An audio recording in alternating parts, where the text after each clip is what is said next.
Muy bien, y los invitamos a que participen en el programa La Noche a través de las cuentas de Twitter que están apareciendo en la parte inferior de nuestra pantalla.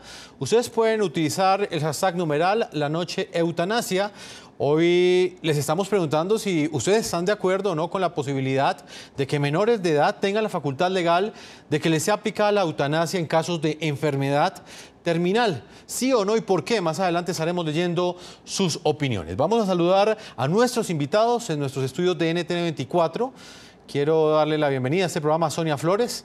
Es una mamá que defiende la eutanasia. Su hija Lina María Mosquera sufría de epilepsia desde los 2 años de edad. Duró 9 años luchando contra esta difícil enfermedad. Ella junto con su familia luchó también en varias ocasiones para que le fuera autorizada la eutanasia a Lina, pero la joven murió el pasado 16 de septiembre del año 2017 a los 24 años de edad. Murió precisamente antes de un fallo de la Corte que precisamente le dio esa facultad legal para que le hubiesen practicado en vida la eutanasia. Señora Sonia, bienvenida al programa La Noche de NTN 24. Buenas noches, muchas gracias. Está con nosotros también Ricardo Luque. Él es asesor del Ministerio de Salud y de Protección Social, médico bioeticista. Hizo parte de este grupo de expertos que junto con el ministro Alejandro Gaviria redactaron este documento, este borrador, que muy posiblemente en este mes de marzo será un decreto a través del cual se legalizará la eutanasia para menores en Colombia. Señor Ricardo Luque, bienvenido al programa La Noche.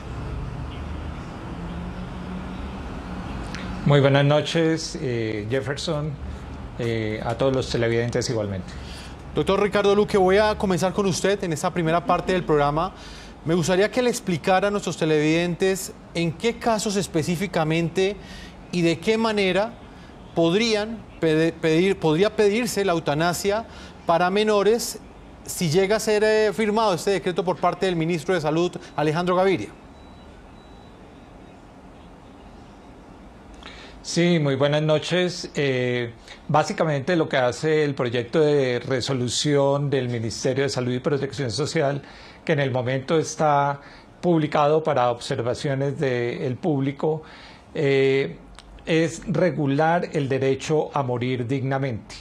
Y la primera diferenciación que se hace en este sentido es decir que no toda eutanasia o no el derecho a morir dignamente implica siempre eutanasia. Derecho a morir dignamente tenemos todas las personas y para eso está previsto el cuidado paliativo y sin necesidad de anticipar la muerte, que es lo que entendemos como eutanasia propiamente dicha. En ese sentido, la resolución lo que hace es generar una sombrilla donde para el alivio del sufrimiento de cualquier persona y máxime tratándose de un niño, niña o adolescente, se le brinde todo el confort y el bienestar debido a efectos de que ni siquiera la solicitud de eutanasia pudiera llegar. El cuidado paliativo es casi de carácter obligatorio. Obviamente en determinados casos se podrá negar, sobre todo en niños más grandes o adolescentes, y ya lo explicaba en la misma nota introductoria. Hay unas exclusiones, tiene que valorarse muy bien la competencia mental y el nivel cognitivo del paciente, por lo tanto se debe tener voluntariedad, un efecto que nos pone la Corte Constitucional desde la misma sentencia de constitucionalidad del 1997, es que debe haber una solicitud expresa del paciente. Eso es un requisito sine qua non y debe venir de parte. Doctor, nadie más puede decidir por la vida de otra persona. Me gustaría que fuéramos por partes, sí, porque es un tema bastante complejo. Usted dice que debe existir la autorización por parte del menor, pero esto genera muchos interrogantes. Por ejemplo, ¿cómo definen si este menor de edad realmente está capacitado mentalmente para tomar una decisión tan racional, por ejemplo, para decidir frente a su propia vida, frente al final de su propia vida? Justamente tú lo has mencionado, el primer tema, y para poner las cosas en orden, sí, es el tema de la voluntariedad. Y Obviamente en un niño es absolutamente difícil valorar esa competencia, pero los médicos y los psiquiatras encargados del cuidado del niño tienen ese conocimiento y esa capacidad de evaluar justamente cuál es la competencia. En ese sentido, hay que entender una cosa a priori, y es que la idea de la muerte en niños, niñas y adolescentes varía según la edad. Para el niño pequeño la muerte es simplemente separación, es un abandono, pudiera decirse así, que el niño siente realmente, y por eso es que llora cuando la mamá se ausenta, etc. En segunda instancia, para el niño la muerte tiene un pensamiento mágico donde la persona puede resucitar, la muerte sería reversible. Únicamente hasta los 6 años el niño o la niña pueden comprender que la muerte es definitiva, pero solamente hasta prácticamente los 10, 11 años de edad se entiende la inexorabilidad de la muerte, es decir, la inevitabilidad de la muerte, sí, no solamente para sí mismo, sino para los demás. Sí, doctor Luque. Sí, me decías. En este caso, según nos lo explicaba el ministro, se requiere el consentimiento no solamente del menor, sino también de sus dos padres. En el caso de que un padre esté de acuerdo y el otro no esté de acuerdo, o por ejemplo, doctor Luque, que alguno de los hermanos considere que por razones religiosas o por los argumentos respetables que sea, considere que ese ser querido no se le debe aplicar la eutanasia, ¿qué sucede en ese caso? Sin perjuicio de las discusiones que se puedan dar al interior de la familia y del apoyo psicológico que puedan tener los mismos, realmente quienes tienen que concurrir en la decisión son aquellas personas encargadas de la patria potestad, de la custodia o cuidado del niño. Entonces, eso en términos prácticos son padre y madre. Si alguno de los dos está en desacuerdo, no se configuraría el derecho. Igual se requiere el consentimiento de ambos padres para temas como, por ejemplo, salir del país, pues con mayor razón para la aplicación de la eutanasia. Pero igualmente vayamos por partes. La valoración de esa competencia cognitiva en niños, niñas y adolescentes no termina con la conceptualización de la muerte, sino con una capacidad de entendimiento de qué es lo que está pasando, de valorar realmente los pros, los contras y de tener un juicio, una apreciación de lo que le está pasando, no solamente a sí mismo, sino lo que está pasando en su entorno, con su familia. Eso hace que únicamente hasta los 12 años realmente se pueda decir con tranquilidad que el niño o niña está tomando una decisión voluntaria. Hay un punto, es absolutamente excepcional. Hay un punto muy importante, eso que usted está hablando también, doctor Luque, y es el que tiene que ver con quién define si es un estado terminal el que enfrenta este paciente, de qué manera se entrega esta certificación. Entendemos que cuando se hizo la reglamentación de la eutanasia en caso de mayores de edad, se hablaba en ese momento de un comité que es en últimas el que, digámoslo de esta forma, da el aval para que un médico practique la eutanasia. En el caso de los menores, ¿quién certifica todas estas condiciones para que un médico, si así lo decida, pueda proceder a aplicar ese procedimiento? Hay que clarificar que la decisión no es del médico, sino del paciente. El principio de autonomía y voluntariedad en esto es fundamental. Nadie puede hacerse cargo de la decisión última de la vida personalísima de hacerse cargo de su propia muerte. Ahora bien, el criterio de terminalidad lo definen los médicos. Hay escalas, hay formas de valoración, inclusive para calcular el tiempo que le resta de vida a la persona, y se considera un paciente terminal aquella persona que se prevé un plazo de vida no mayor a 6 meses. Doctor Luque, en el caso de un paciente en estado vegetativo que no tiene la capacidad de comunicarse con su familia porque su salud no se lo permite, pero quizás sus padres consideran que o quieren de alguna manera aplicarle este procedimiento. En este caso en específico, ¿puede aplicarse la eutanasia para un menor de edad? En lo que va de la regulación hasta este momento no es factible ese escenario. Estamos dando muchísima relevancia al tema de la voluntariedad. En ningún país del mundo existe consentimiento sustituto, ni siquiera en Bélgica y Holanda, que son los únicos países que tienen aprobada la eutanasia en menores de edad.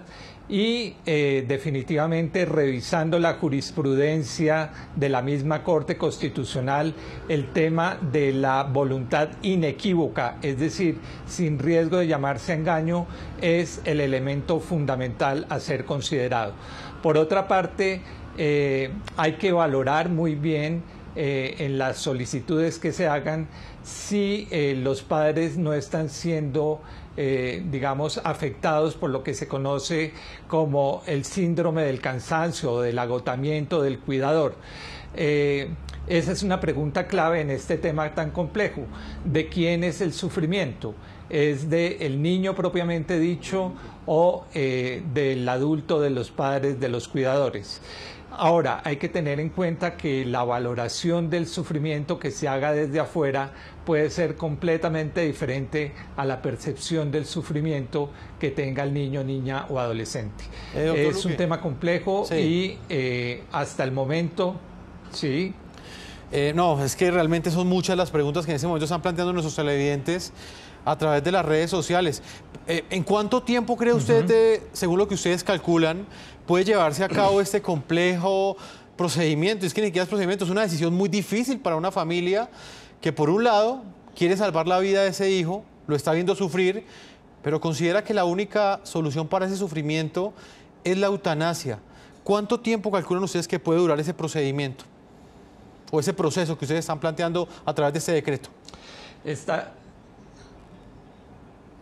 establecido en la misma resolución, y es que hacer las valoraciones tan complejas que requiere un niño en estado terminal, valorar la voluntad del paciente, la competencia, la capacidad para la toma de decisión, al igual que valorar el estado terminal, la competencia de los padres para la toma de la decisión, cuando menos debería llevar unos 15 días o se da un plazo de 15 días. Una vez que el equipo tratante ha verificado que se cumplen los requisitos para configurar el derecho, se activa el comité, y el comité, conformado por un médico pediatra, idealmente un abogado y un psiquiatra, van a verificar y a definir si el concepto es favorable o no, y en últimas se le informa al paciente y a sus familiares para que ellos escojan la fecha en que se va a realizar el procedimiento, que por lo general se da antes de 15 días. Pues doctor Luque, yo le quiero agradecer a usted que nos haya acompañado. Como lo dije al comienzo, usted hace parte del Ministerio de Salud y de Protección Social, es médico bioeticista y hizo parte de este grupo de expertos con los cuales el ministro de Salud logró este documento que en este momento es público y que hace parte de un borrador que muy seguramente en las próximas semanas el ministro Alejandro Gaviria estará firmando para legalizar la eutanasia, o mejor, regularizar la eutanasia para menores en Colombia. Muchas gracias por habernos acompañado. Muchísimas gracias, y quisiera decir una última cosa.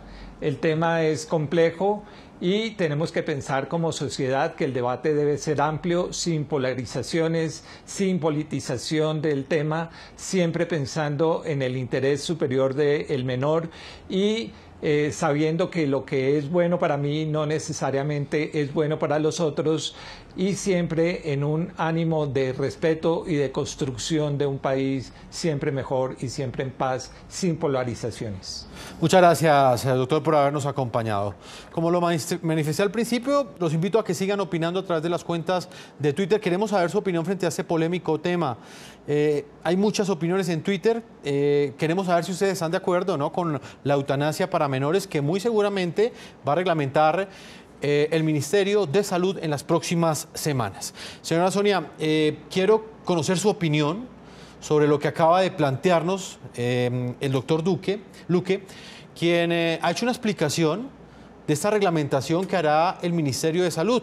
Usted en carne propia sufrió el dolor de tener una hija que prácticamente agonizó durante muchos meses como consecuencia del sufrimiento de una grave enfermedad. En su momento usted pedía la eutanasia para su hija, legalmente no se lo permitieron, y hoy finalmente vemos una reglamentación que está a punto de salir y que, según nos ha explicado el doctor Luque, en el futuro también van a reglamentar la eutanasia para menores. ¿Qué opinión tiene usted? Pues yo pienso que independientemente que sea menor o mayor de edad, cuando una situación es tan difícil en cuanto a salud, cuando una persona presenta una patología tan difícil y tan complicada de un estado vegetativo, un estado de coma prolongado, independientemente a ser adulto o ser niño, es una vida, ¿no? Lo que cuenta aquí es que es una vida que está sufriendo, independientemente que sea niño o que sea adulto. Entonces yo estoy de acuerdo completamente con la eutanasia para los menores de edad. Señora Sonia, muchos televidentes de pronto no conocen esa batalla que usted en el ámbito personal y en el ámbito legal dio para que su hija le aplicaran la eutanasia. Finalmente perdió ambas batallas, la batalla de la salud, no logró que su hija se salvara, sí, y la batalla legal tampoco, porque no logró que a ella le pararan esos sufrimientos a través de la eutanasia. Me gustaría que le relatara brevemente a nuestros televidentes cuál fue esa situación que usted enfrentó con su princesa. Con mi princesa, la princesa guerrera y valiente, porque así la llamamos. Linita, ella sufrió una epilepsia desde los 2 años de edad, fue una epilepsia muy difícil, de muy difícil manejo desde un comienzo. Ella tomaba 3, 4 anticonvulsionantes sin control de sus convulsiones. Y pasó el tiempo, Lina estudió, ella la ayudaban para sus estudios, ella tenía asesores en sus tareas. Y Lina, ella fue pasando el tiempo y nada, su epilepsia empeoró. Los médicos hicieron una serie de exámenes para determinar si de pronto la niña era apta para hacerle una cirugía, una lobectomía frontal derecha, que fue la que finalmente hicieron. Y la niña salió apta para cirugía, ella fue llevada a cirugía el 7 de julio del año 2008. Hacía 2 meses había cumplido sus 15 años. Fue operada en el hospital de Kennedy. Desafortunadamente, Lina es uno de los casos de tantos donde hay negligencia, donde hay errores humanos, porque sí, mi hija no salió monitoreada de la sala de cirugía. Es más, Lina tenía que haber salido para una UCI, siendo una cirugía tan compleja de cerebro. Sin embargo, no fue así, ella salió a la sala de recuperación. Ella habló cosas coherentes, dijo, me duele la cabeza, tengo ganas de vomitar. Estuve unos instantes con ella porque en sala de recuperación no le permiten a uno estar mucho tiempo. Ya Lina, salí, al instante me llamaron, fui y la niña ya no estaba en el sitio donde yo la encontré la primera vez, estaba en un rincón sin ningún aparato que la monitoreara. Por lo tanto, obviamente no se dieron cuenta que Lina entró en un paro cardiorrespiratorio y la niña duró mucho tiempo, por eso hubo una hipoxia cerebral, o sea, un daño irreversible en el cerebro. ¿Eso fue en el 2008? En el 7 de julio del 2008. ¿En qué momento toman ustedes la decisión como familia de iniciar esos procedimientos legales para que le aplicaran la eutanasia a su hija? La decisión de la eutanasia para Lina, eso no fue de un día para otro, eso es muy difícil tomar una decisión así. Pero pienso yo que fue más difícil verla todos los días consumida en una cama. Entonces, junto con mi esposo y mi hijo, fue algo que prácticamente fue una decisión como de 2 años. Estuvimos los 3 de acuerdo para solicitar ante la EPS el procedimiento para la eutanasia. ¿Quién tomó la iniciativa? Yo. Y fue muy duro plantearle a la familia esa opción porque, como lo digo desde el comienzo, ustedes dieron la batalla para que ella se recuperara, pero al mismo tiempo se dieron cuenta que esa batalla se perdió y estaban viendo sufrir a una hija. Y qué dolor más grande para un padre que ver sufrir a esa pequeña. Fue una lucha muy difícil, la verdad. No hay casi palabras para expresar todo lo que nosotros vivimos y todo lo que sentimos al lado de nuestra niña. Cuando se tomó la decisión, hablé con mi hijo y le dije, hijo, ¿usted qué opina de la eutanasia para su hermana? Claro, esa palabra de eutanasia es muy fuerte. Mi hijo quedó en silencio un momento, sus ojitos se le aguaron y él me dijo, mamá, si yo fuera usted lo haría, porque yo no quiero ver a mi hermana más así. Ese comentario, esa decisión de mi hijo me dio fuerzas para seguir el proceso, el cual inicié. Ese proceso se inició en enero del año 2015. 2015. En algún momento cuando Lina estaba en sus 5 sentidos, estaba consciente, ¿habló usted con ella sobre el tema de la eutanasia? No, nunca contemplamos esa posibilidad de que fuera a suceder tal cosa.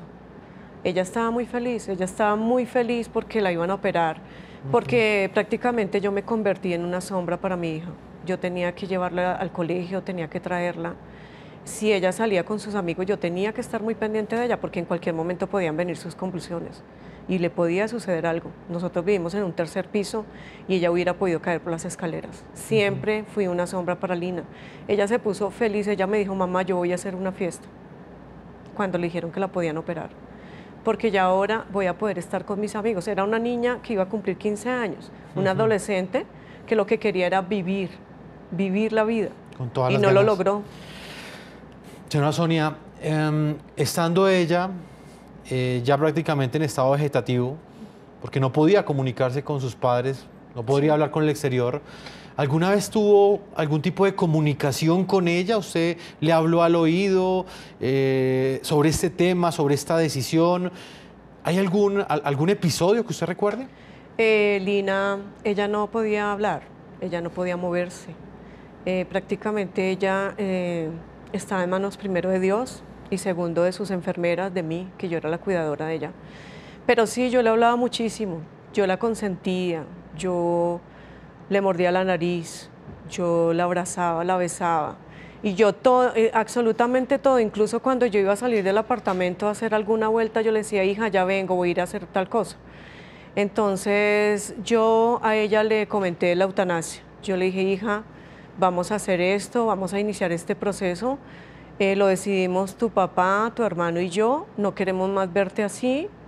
Ella me ponía atención, pero ella no podía responderme, o sea, ella no podía responder, no tenía cómo hacerlo.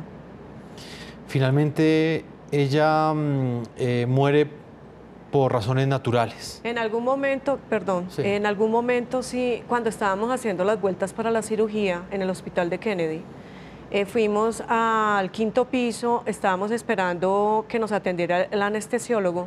Habían muchas personas en ese piso, en especial había una niña que ella no podía hablar, pero era una niña como todo ser humano normal, lo único que la limitaba era que no podía hablar.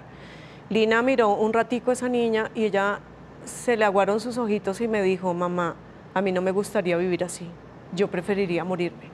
Entonces yo tomo eso como una respuesta de mi hija ante el proceso que yo llevé a cabo. Y de alguna manera es una forma también de entender como mamá que esa era una de las salidas y de las opciones. Que era una voluntad de ella, la voluntad de ella, no vivir así. Antes de salir a comerciales, yo quería mostrarles a ustedes la posición de la Iglesia Católica, de Monseñor Juan Vicente Córdoba, quien en las últimas horas, desde la posición de la Iglesia, cuestionó precisamente la decisión que ha tomado el Ministerio de Salud de reglamentar la eutanasia para menores de edad. Yo quiero que escuchemos lo que dijo ese alto prelado de la Iglesia sobre este complejo y polémico tema. Tenemos como iglesia un rechazo enfático y abierto a lo que es la eutanasia y mucho más para los niños. La vida es sagrada, es un tesoro y la vida humana hay que respetarla desde la concepción hasta la muerte natural. Y no podemos entrar y abrir brechas para dejar en esa brecha las posibilidades de unas consecuencias económicas, sociológicas, éticas y morales gravísimas que implicarían posiciones y tomas de decisiones más tardías que van socavando la vida humana. La vida humana es innegociable. La Iglesia enfáticamente dice que la debemos respetar y de ninguna manera un niño tiene menos derechos que un adulto. Al contrario, artículo 44 de la Constitución colombiana. Por encima de los derechos de los adultos está el derecho de los niños. No podemos permitir que un papá, una mamá, un acudiente y en otra y en su defecto una institución que los albergue tome la decisión de algo tan sagrado como es acabar la vida. Llamamos a los católicos a pronunciarnos, a no permitir esto.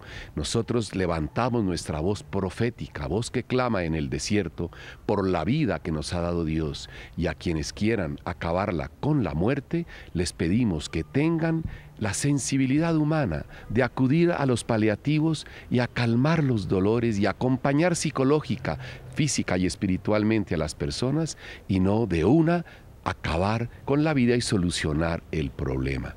Los problemas no se solucionan de esta manera. Los problemas se solucionan salvando lo fundamental y absoluto, que es la vida de los seres humanos y su dignidad. Esto es cosificar a las personas. Señora Sonia Flores, usted es una mujer creyente en Dios. Así es. La vida de Lina, de la princesa, siempre estuvo, de esa princesa valiente, estuvo en manos de Dios. Sí. Usted se encomendó a Él.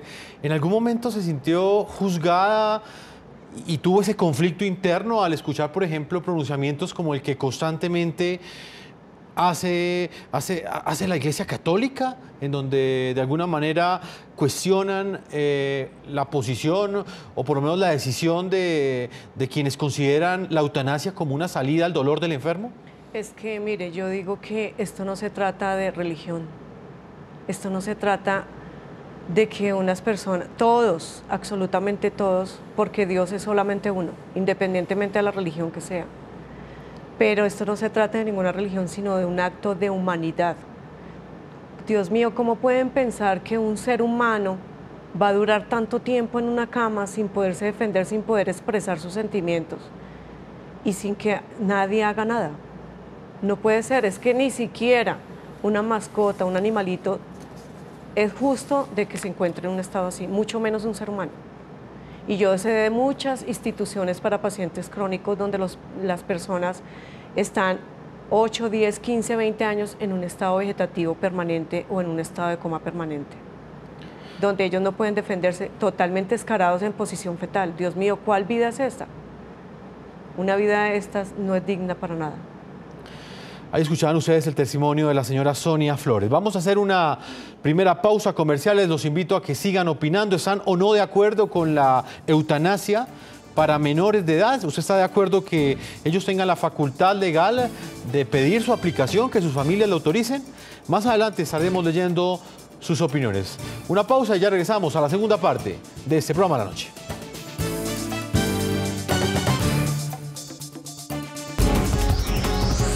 Ya regresamos con La Noche.